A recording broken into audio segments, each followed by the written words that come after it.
Assalamualaikum warahmatullahi wabarakatuh. Di sini saya perwakilan dari kelompok 4 akan mempresentasikan mengenai Capital Asset Pricing Model atau CAPM dan beta. Di sini pertama-tama kita perkenalan dulu. Saya Nikendra Hidayati dengan NIM akhir 333. Dan di sini ada rekan-rekan saya. Yang pertama Umi Kulsum Okta dengan NIM akhir 345. Kemudian ada Syera Mei Ayudya dengan NIM akhir 348. Kemudian ada Apriani dengan 3 NIM terakhir 349. Dan ada Ismailia Tusarok dengan 3 NIM akhir 368.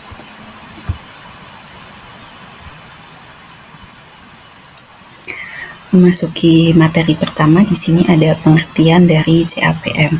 Apa sih CAPM itu? CAPM adalah model keuangan yang digunakan untuk menghitung dan menentukan expected return atau tingkat pengembalian yang diharapkan dari suatu aset atau investasi dengan mempertimbangkan resiko sistem yang tidak dapat dihilangkan melalui diversifikasi.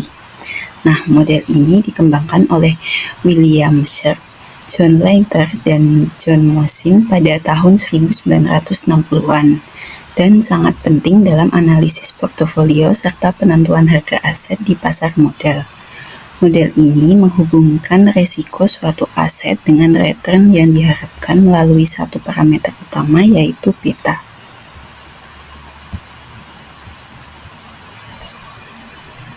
Nah, selanjutnya ada asumsi-asumsi dari CAPM tersebut. Di sini saya menyebutkan ada 9 asumsi. Yang pertama yaitu tidak ada biaya transaksi. Di sini maksudnya biaya-biaya pembelian dan penjualan saham seperti biaya broker, biaya penyimpanan saham, dan lain-lain. Kemudian yang kedua ada saham dapat dipecah. Di sini saham dapat dipecah-pecah dalam satu satuan yang tidak terbatas sehingga investor dapat membeli saham dalam ukuran pecahan. Kemudian yang ketiga ada investor adalah price taker. Di sini maksudnya investor adalah seseorang yang tidak dapat mempengaruhi harga saham melalui tindakan membeli atau menjual saham yang dimilikinya. Kemudian yang keempat ada tidak ada pajak pendapatan atau penghasilan pribadi, sehingga bagi investor tidak masalah apakah mendapatkan return dalam bentuk dividen atau capital gain. Kemudian yang kelima ada investor adalah orang yang rasional. Di sini mereka membuat keputusan investasi hanya berdasarkan resiko atau standar defisiensi dan expected return portofolio sesuai dengan model Markowitz.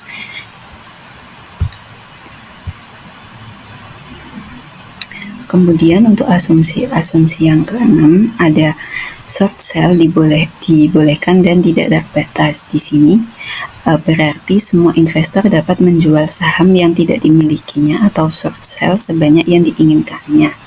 Kemudian yang ketujuh ada riskless lending dan borrowing pada tingkat bunga bebas risiko dapat dilakukan dalam jumlah yang tidak terbatas. Di sini maksudnya investor dapat meminjamkan lending dan meminjamkan borrowing sejumlah dana yang diinginkan pada tingkat bunga yang sama dengan tingkat bunga bebas risiko. Kemudian yang kedelapan ada pemodal memiliki pengharapan yang homogen. Dengan asumsi ini, semua investor memiliki pemahaman yang sama terhadap expected return, defisiensi standar, dan koefisien korelasi antar tingkat keuntungan. Nah, yang terakhir di sini ada semua saham dapat dipasarkan atau market label. Nah, di sini maksudnya semua saham itu termasuk human capital dan juga semua aset tersebut dapat dibeli di pasar. Jika asumsi-asumsi tersebut dipenuhi, maka kondisi pasar dalam keadaan equilibrium. Dalam kondisi pasar yang seimbang, investor tidak akan dapat memperoleh return abnormal dari tingkat harga yang tertentu, termasuk bagi investor spekulatif. Kondisi ini akan mendorong semua investor untuk memilih portofolio pasar yang terdiri dari semua aset yang berisiko. Portofolio pasar tersebut akan berada pada garis permukaan yang efisien dan sekaligus merupakan portofolio yang optimal. Berdasarkan model CAPM Dan portofolio pasar seharusnya meliputi semua aset berisiko yang ada, baik itu aset finansial seperti obligasi, opsi, future, dan sebagainya, maupun aset real seperti tanah dan emas. Tetapi dalam kenyataannya, hal ini sulit untuk dilakukan karena jumlahnya banyak sekali dan tidak mungkin diamati satu persatu. Untuk itu, perlu adanya suatu proksi atau perwakilan portofolio pasar yang dapat diwakili oleh portofolio yang terdiri dari semua saham yang ada di pasar. Proksi ini diwakili dengan indeks pasar, misalnya IHSG dan LQ45. Pada kenyataannya, indeks pasar ini selanjutnya digunakan sebagai portofolio pasar. Portofolio tersebut merupakan portofolio yang terdiri dari aset berisiko, dan risiko portofolio pasar diukur menggunakan standar defisiasi pasar.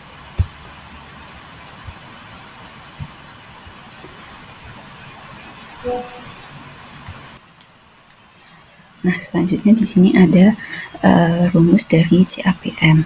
Nah, rumus ini itu dinyatakan dalam bentuk R sama dengan RF ditambah beta dikali RM dikurangi RF, di mana R sama dengan expected return sekuritas dan RF adalah risk free rate atau tingkat pengembalian bebas resiko.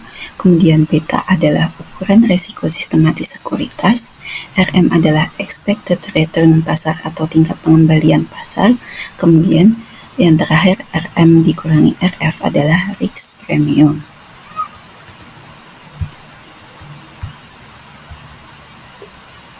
Nah, di sini ada contoh perhitungan dari CAPM. Misalkan seorang investor ingin menganalisis saham dengan data berikut. Yang pertama, RF-nya sama dengan 4%, kemudian betanya sama dengan 1,5, dan RM-nya sama dengan 15%. Nah, dengan menggunakan rumus CAPM, kita bisa menghitungnya. Yang pertama yaitu R sama dengan RF ditambah beta dikali RM dikurangi RF. R sama dengan RF-nya tadi 4% apabila dibuat desimal menjadi 0,04 ditambah dengan betanya tadi 1,5 dikali RM dikurangi RF sama dengan 0,15 dikurangi 0,04. Maka R sama dengan 0,04 ditambah 15 dikali 0,1 sehingga R-nya sama dengan 0,04 ditambah 0,165 sama dengan 0,205 atau 20,5%. Nah, artinya saham tersebut memiliki expected return sebesar 20,5% berdasarkan model CAPM. Kemudian di sini ada pengujian model CAPM. Di sini saya mengambil model pengujiannya berupa two-pass regression model. Nah, di sini sebelum mengenal lebih lanjut, di sini tujuan pengujian CAPM itu ada beberapa. Di sini saya menyebutkan dua. Yang pertama adalah menguji validitas hubungan linear antara risiko sistematis atau beta dan return yang diharapkan. Dan yang kedua, menilai apakah CAPM dapat digunakan sebagai model penentuan harga aset di pasar model tertentu. Nah, memasuki pengujian model CAPM yang two-pass regression model ini, yang pertama ada first pass regression atau regresi tahap pertama. Di sini tujuannya untuk mengestimasi nilai beta masing-masing saham. Nah, langkah-langkahnya itu melakukan regresi time series return aktual saham terhadap return pasar. Di sini persamaannya ada RIT sama dengan standar defisiasi I ditambah beta I dikali RMT ditambah EIT. Di sini RIT sama dengan return saham I pada periode T. Kemudian RMT sama dengan return pasar pada periode T, dan beta I sama dengan beta saham I, dan EIT adalah error atau residual. Nah, selanjutnya ada two-pass regression model yang kedua, yaitu second pass regression atau regresi tahap kedua. Di sini tujuannya untuk menguji hubungan antara return ekspektasi saham dengan beta yang telah diestimasi. Nah, langkah-langkah yang digunakan yaitu melakukan regresi cross-sectional return ekspektasi terhadap beta dan varians residual hasil regresi tahap pertama. Nah, persamaannya ada E dalam kurung RI sama dengan A1 ditambah A2 beta 1 beta I ditambah A3 S kuadrat EI ditambah NI. Di sini maksudnya E dalam kurung RI sama dengan return ekspektasi saham I, kemudian beta I sama dengan beta saham I, lalu S kuadrat EI sama dengan varian residual saham I, lalu A1, A2, dan A3 sama dengan koefisien regresinya. Nah, kriteria validitas CAPM itu yang pertama A1 adalah intercept atau risk-free rate yaitu RF, kemudian A2 adalah slope sama dengan market risk premium yaitu E di dalam kurung RM dikurangi RF. Kemudian yang ketiga ada A3 yang merupakan portfolio risk sama dengan 0. Jika ketiga nilai teoritis ini terpenuhi, CAPM dianggap valid. Jika salah satu tidak terpenuhi, maka CAPM tidak berlaku di pasar yang diuji.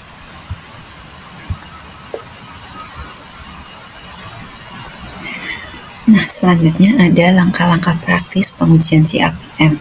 Yang pertama, mengumpulkan data harga saham dan indeks pasar untuk periode tertentu. Yang kedua, menghitung return bulanan saham dan pasar. Yang ketiga, lakukan regresi time series atau first pass untuk memperoleh beta dan varians residual. Yang keempat, menghitung rata-rata return saham selama periode pengamatan. Yang kelima, melakukan regresi cross-sectional atau second pass antara rata-rata return saham dengan beta dan varians residual. Dan yang terakhir, membandingkan hasil koefisien regresi dengan nilai teoritis CAPM untuk menilai validitas model.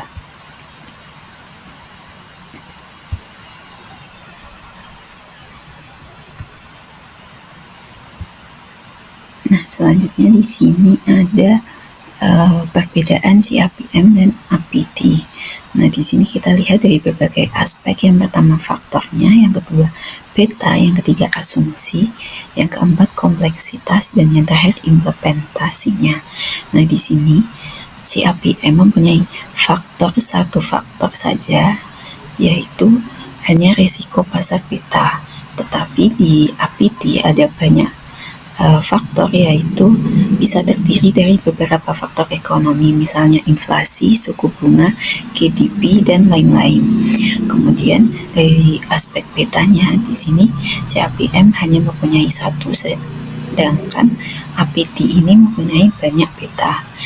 Yang selanjutnya di sini dari aspek asumsi, CAPM itu mempunyai asumsi yang ketat, tapi di APT ini lebih longgar daripada CAPM. Kemudian dari aspek kompleksitas, di sini CAPM sederhana karena mudah diaplikasikan, sedangkan di APT ini lebih kompleks. Lalu yang terakhir dari aspek implementasi, di sini CAPM lebih mudah dibandingkan dengan APT yang sulit karena identifikasi faktor.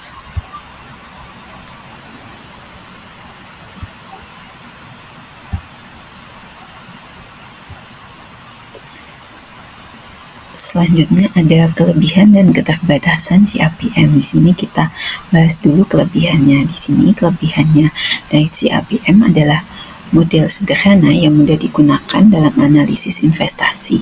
Yang kedua yaitu menyediakan metode kuantitatif untuk mengukur hubungan antara resiko dan return. Yang ketiga, berguna dalam valuasi saham serta penentuan biaya modal ekuitas. Nah, selanjutnya kita bahas keterbatasan dari CAPM. Yang pertama ada asumsi pasar efisien sering tidak berlaku di dunia nyata. Kemudian yang kedua, beta tidak selalu stabil karena pasar dan saham bersifat dinamis. Yang ketiga, mengabaikan resiko spesifik perusahaan dan hanya mempertimbangkan resiko sistematis saja.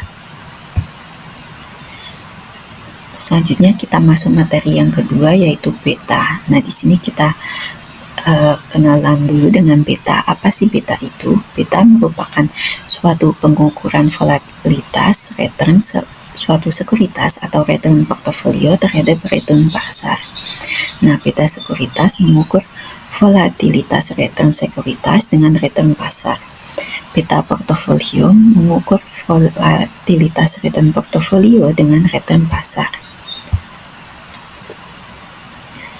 Kemudian di sini ada estimasi beta. Beta suatu sekuritas dapat dihitung dengan teknik estimasi yang menggunakan data historis. Beta yang dihitung berdasarkan data historis ini selanjutnya dapat digunakan untuk mengestimasi beta masa yang akan datang. Nah, bukti-bukti empiris menunjukkan bahwa beta historis mampu menyediakan informasi tentang beta masa depan. Analisis sekuritas dapat menggunakan faktor-faktor lain yang diperkirakan dapat mempengaruhi beta masa depan. Beta historis dapat digunakan dengan menggunakan data historis berupa data-data pasar seperti return sekuritas dan return pasar. Nah, atau menggunakan data akuntansi, yaitu laba-laba perusahaan dan laba indeks pasar, atau bisa juga dengan data fundamental, yaitu menggunakan variabel-variabel fundamental. Nah, beta yang dihitung dengan data akuntansi disebut dengan beta akuntansi, dan beta yang dihitung dengan data fundamental disebut dengan beta fundamental.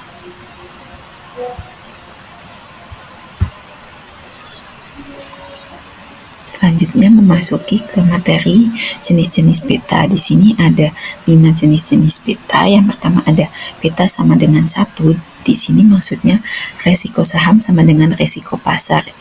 Jika pasar naik 10%, saham juga naik 10%. Kemudian yang kedua, beta lebih besar dari 1. Di sini maksudnya saham lebih volatil dari pasar agresif. Jika beta sama dengan 1,5 dan pasar naik 10%, saham naik 15%. Kemudian yang ketiga ada beta lebih kecil dari 1. Di sini maksudnya saham kurang volatil dari pasar atau defensif, yaitu jika beta 0,7 dan pasar naik 10%, saham naik menjadi 7%. Kemudian yang keempat ada beta kurang dari 0. Di sini maksudnya saham bergerak berlawanan arah dengan pasar. Namun ini jarang terjadi, biasanya hanya pada aset safe haven. Kemudian yang terakhir ada beta portofolio. Di sini maksudnya rata-rata tertimbang beta dari seluruh saham dalam portofolio.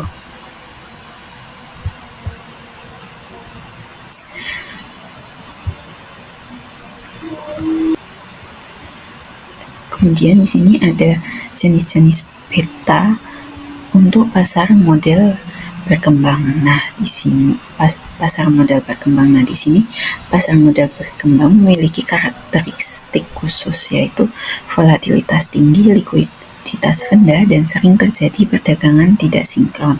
Oleh karena itu, jenis-jenis beta yang digunakan dalam metode dan estimasi juga berbeda.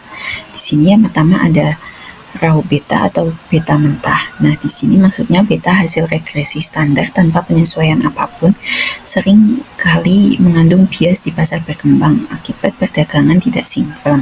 Kemudian yang kedua ada adjusted beta atau beta disesuaikan. Di sini maksudnya beta yang dikoreksi agar mendekati 1 untuk mengurangi bias estimasi akibat estimasi pasar tipis atau volatilitas tinggi. Kemudian yang ketiga itu ada beta dengan koreksi bias yang dibagi menjadi 3. Yang pertama Scholars-Williams beta yang menggunakan regresi dengan lag dan lead return pasar untuk mengatasi perdagangan tidak sinkron. Kemudian yang kedua ada Dimson beta yaitu menggunakan regresi berganda dengan beberapa periode lag dan lead return pasar. Kemudian yang ketiga ada Fowler-Rock ke beta. Di sini adalah koreksi beta dengan bobot pada lag and lead lebih akurat untuk pasar berkembang. Kemudian jenis yang keempat ada downside dan upside. Di sini downside yaitu mengukur sensitivitas return saham hanya ketika return pasar di bawah rata-rata atau mengukur resiko penurunan. Nah, kalau upside beta ini mengukur sensitivitas return saham ketika return pasar di atas rata-rata atau mengukur potensial kenaikan yang ada.